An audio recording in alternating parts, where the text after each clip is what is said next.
L'État islamique a posté une vidéo. Clément Perrault, vous êtes notre correspondant en Allemagne. Que voit-on sur cette vidéo ?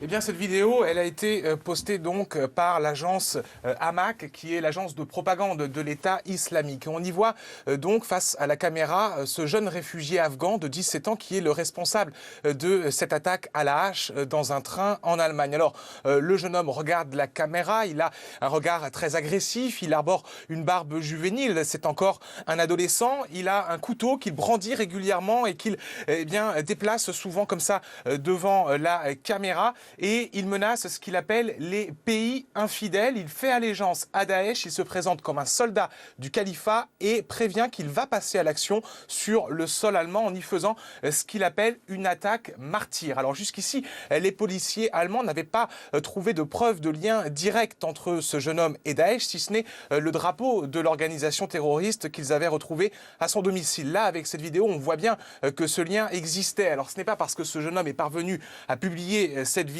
que nécessairement il avait des liens très étroits avec l'organisation terroriste, mais clairement la question se pose et les enquêteurs allemands vont devoir y répondre. Ce que l'on sait également sur ce jeune Afghan, c'est qu'il est arrivé sur le sol allemand il y a 1 an, donc depuis l'Afghanistan. Il est arrivé sans ses parents, donc comme mineur non accompagné et demandeur d'asile. C'était depuis le mois de mars qu'il séjournait dans la région de Würzburg, là où a eu lieu cette attaque. Il a d'abord séjourné dans un foyer pour jeunes réfugiés mineurs avant d'être transféré il y a 2 semaines dans une famille d'accueil. Cet attentat est en tout cas le premier revendiqué par Daesh sur le sol allemand.